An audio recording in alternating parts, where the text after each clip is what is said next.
everybody. I'm Tom Vasel. I'm Chris Yi. I'm Mike DiLisio. And I'm Wendy Yi. Today we're reviewing a game that has had 5 different names, and this name is Nightmare Productions. This is Before from it was Fred, and then it was Earl and Jonathan. This is from Trick or Treat Studios, who themes almost all their stuff some sort of horror way. Yeah. This is a game from Knizia, who's well known for making his games multiple times. Mm-hmm. The original name of this game was Trump Fabric. It came out as Dream Factory, Hollywood Golden Age, I something. think. Yeah. You know what? It's now called Nightmare Productions. It is essentially the same game as it was before. There's some very minor differences. There used to be a negative tile in the game that's not there. They've changed. It was about making old-timey movies. I can't do the voice. Go for it. Yeah, see? Those type of movies. And then Dream Factory was more recent. It would be like 80s, 90s. But it was parody. It was parody. Arnold Strongman, like those type of things. Sure. Oh, okay. So now it's about horror movies. So let's take a look at how it plays, and then we'll be right back. In this game, players are going to be one of 5 different studios: Trick or Treat Studios, Horror Incorporated, Monster Productions, Nightmare Productions, or Blood Productions. Whoever you pick, you're going to get 3 movies that matches that. The 3 movies are of different types. So we have here Cryptic Slaughter, The Creature from Beyond, and The Devil's House. Each of these movies is a certain number of stars already, but you're going to be filling it with tiles trying to make the movie better, or occasionally to make it worse. So that's kind of what we're doing in this game. We're trying to make good movies, or at least, I guess, for horror movies, good movies, by taking different characters, different directors, different monsters and weapons, and placing them on the appropriate spots. Each movie needs to have different things. This one needs a monster, it needs a director, it needs a weapon, and it needs some music. And optionally, it can have a guest creature in it, so this swamp creature could fit in that spot, but you don't need to have that in there to finish it. When a movie is completely finished, then you are going to count up all the stars on everything that's in it, and you are going to take one of these tokens equal to that many stars. This is going to be worth points at the end of the game. That movie's finished. Now, if the 18's already gone and I did an 18-star movie, I would have to take a lower number. And there's a 14 plus and a 14 because there are a couple of the same numbers. And this matters because you also want to have the best movies. At the end of the game, whoever has the best movie of each of the 3 different genres is going to score 10. Whoever does the first movie of each genre gets 5. And at the end of every round, whoever has the best movie up to that point is going to get 5. And then the best overall, whoever has the best casting, the most monsters will get 10. And then the worst movie, the lowest star, gets 10. So that's how you do scoring. How does the game actually work? Well, you're going to play through 4 rounds following this film tape here. You're going to turn over a legendary monster. In this case, it's a werewolf. These legendary monsters, they're all the same. They're all 4 stars. We got a zombie, a masked maniac, and a vampire lord. And players are going to start with a certain amount of money depending on the number of players in the game. And then you're just going to go through each section here having an auction. The auction's pretty simple. We just go around table and you make the number higher or pass. I might say 3 million. Next person says 5 million. Next person says pass. 7 million. Pass, pass. We just keep going until one person wins. So I might win with 8 million. So let's say I win with 8 million. So I have to pay 8 million, but I pay it to the other players. So let's say it's a 4-player game. I have to split that between 4 players. Well, I can't. So I give each other player $2 million. I have 2 million left over. Let's leave that on the board. That will get split up between the next one. That just gets added to the next winning bid. And then the next bid will start with me. I take this. I must immediately put it in the movie. I'm like, yes, the creature from beyond happens to be a werewolf. I add it to that movie. We then go to the next one, and these tiles are randomly placed. So this one here should have 3 tiles because there's a 3 there. So this has a haunted hotel, which is no stars, but might help you finish a movie, a ghost, and a medical scalpel. We bid for that. We bid for that. Then we get to HorrorCon. Yay! So at HorrorCon, there's going to be a tile here for each player in the game. You turn these over, and whoever has the most monsters and guest monsters gets to choose one first, then second, third, and fourth. So everyone's going to get a tile there, but the more monsters that you have, the more better your networking is, and you'll get one of these tiles. Then we bid, and another HorrorCon. We then give out the prize for the best movie that's come out so far, and then we refill the tiles and do it again. You do this 4 times. You hand out all these other awards. People are going to add together the numbers on the movies that they finish. By the way, when you finish a movie, there's 7 extra movies next to the board, and so you'll draw and start working on another movie. He Will Return, or there's all kinds of movies here. The Humanoids, Killer Dolls, The Missing Link, Terror in Space, Creatures from the Grave. Here's the ones next to the board. Revenge of the Space Monster, and so on and so forth. 8-Legged Terror. Anyhow, you're going to add together that. You also get points for the money that you have left over, and whoever has the most points is the winner.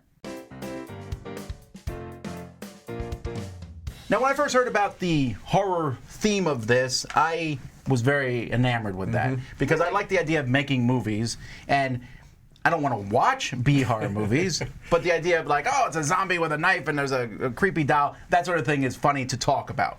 I don't have to watch the movies that we make here. I'm glad that we don't, yeah.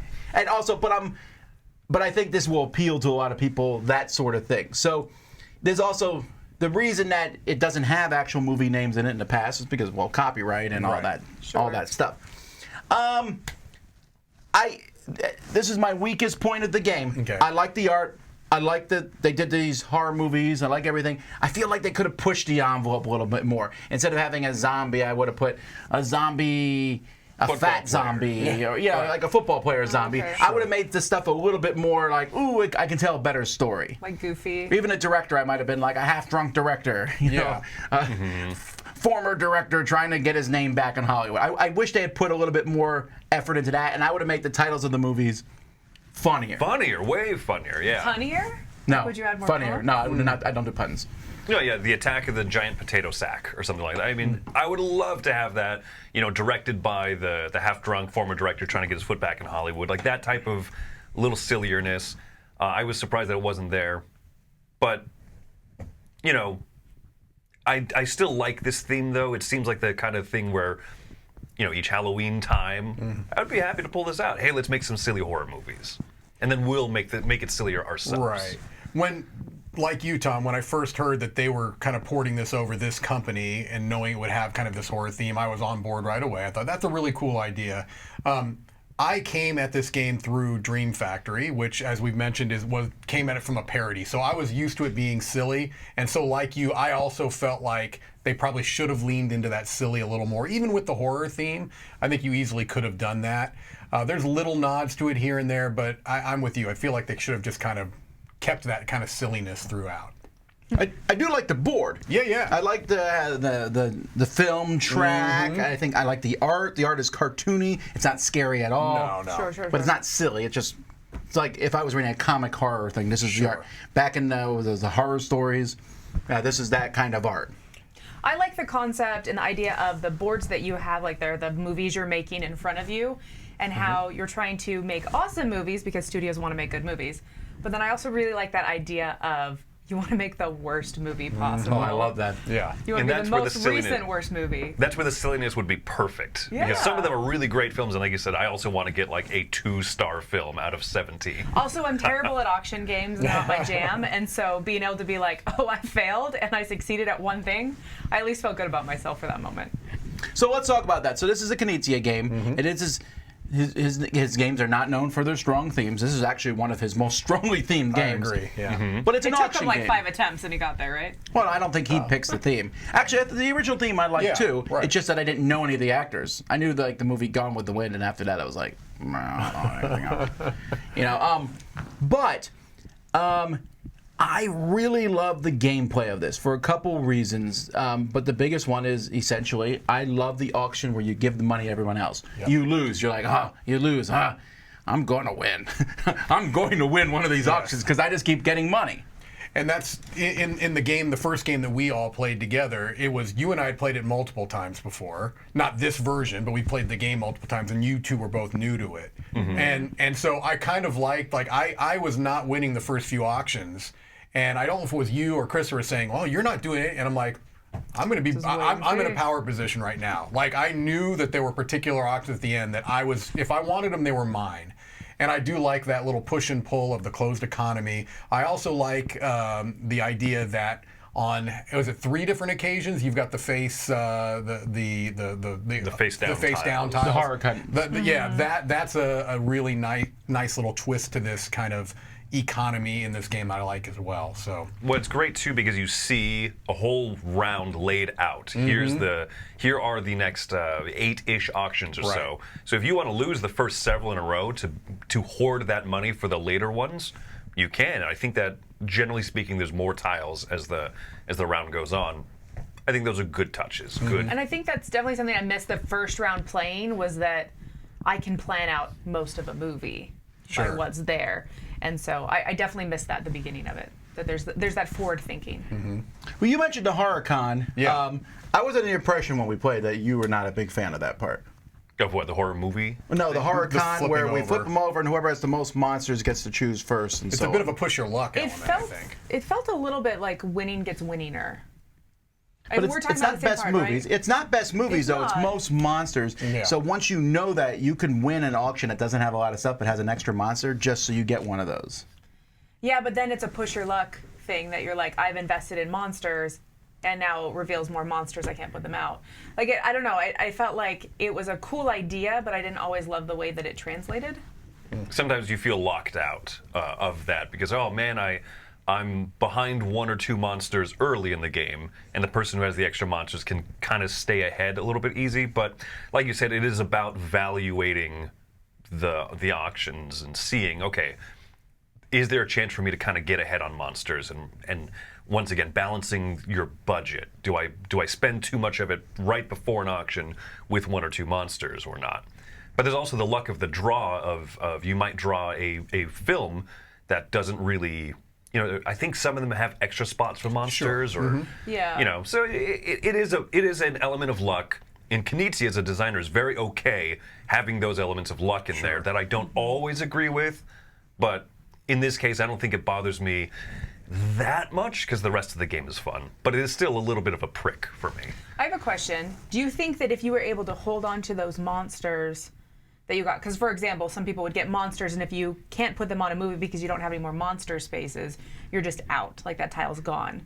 So if you could hold on to those, do you think that that would fix that for you, I'm not or you just sure. have no idea? Okay. No, I actually like that people have to get rid of stuff. like don't- that too. things You have to go. don't you dare win something if you can't use it in your movies. That's a waste. Yeah, I mean, absolutely. thematically, it makes sense. You're not going to hire an actor for something that you're not making. And you can win the game while still losing tiles throughout the game. That's not like if you don't place every tile, it doesn't mean you're going to lose the game by any means. So that doesn't bother as much. Another little touch that I really like is the idea that all of the point values are out there, and some of the point values have more than one for the scoring for the films. And so if someone takes a point value and you've scored that much, you've got to jump back to the lower point value. That's another little kind of game of chicken you're playing sometimes with the other players, where it's like, oh, I don't want to get locked out and lose a few points on here. So little touches. That's kind of Knizia's thing, is pretty standard rules, easy to understand, but little twists. And so that's one of those little twists I really like. Especially if you make a worst movie later in the game. I built a 4-star movie, but all the 4 and the 3-point tokens were taken off the board.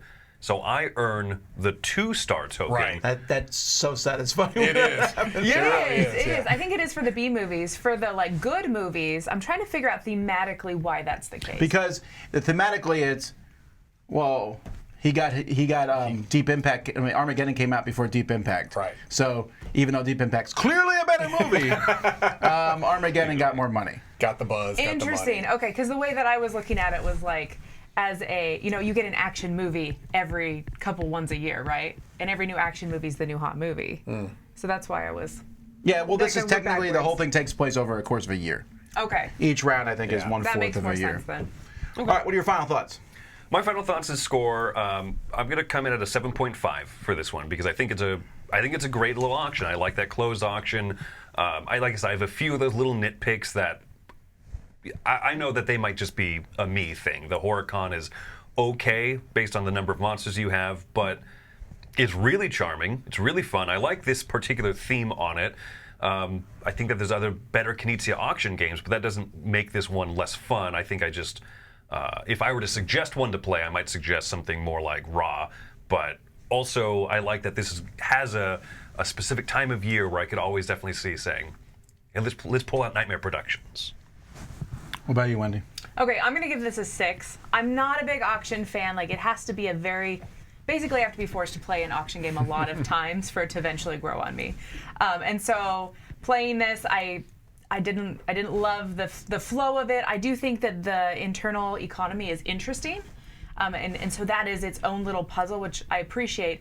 But I'm not going to keep coming back to this game. If someone brings it, I would play it, but I would never go out of my way to choose Nightmare Productions. All right, Yeah. Mike? Well, this game has been in my top 100 before. I don't know, I haven't chosen for this year, but it's always been hovering in and around it. And so this is a game I'm giving an 8.5. The theme to me is almost a level. I don't know if I like this better than, the Dream Factory kind of parody movies. Maybe slightly better because it's a little bit more distinct, but it's pretty close. The changes, I think, are relatively inconsequential. I don't know that I'm going to miss the negative point values. It was funny. It was yeah. funny because Rainer Knizia was the -2 director. I got a kick out of that. But mechanically, I don't know if it makes a huge difference. I didn't feel it in this. Right. So I'm still keeping this at a excellent game, 8.5 for me. And same for me. I mean, the seal of excellence is already on the game because they asked me, because it is the same game, and I've always liked the game. And I'm actually like Wendy in many ways. If you say a game has auctioning, and I'm like, eh. Yeah. But I love this auction. I love the internal economy. Yeah. Because if there's anything I hate in an auction is, you missing out. Yes. Here I'm like, oh, I missed out, but I will come back one day. And then if someone else is doing that, if Mike's like sitting on a pile of money, I'm like, okay, he is going to win an auction, but we'll make him pay. That's right. We'll make him pay for it. Yeah. And that coupled with the theme, the sense of accomplishment, like, even if I lose this game, I'm like, yeah, but look at my movie. I had a mummy. Fighting Godzilla or whatever. That, to me, that's amusing. I wish it was more, because then if it had been even funnier, this would have popped to a 9 probably. Yeah. But as it is, it's still a good game, and the time length, very manageable. 45 minutes to an hour, easy to teach, easy to sit up and play. Yes. So that's Nightmare Production, folks. Thanks so much for watching. I'm Tom Vasel. I'm Chris Yi. I'm Mike DiLisio. I'm Wendy Yi. And watch horror movies. Don't. They're not worth it. I like them. I like them. Oh.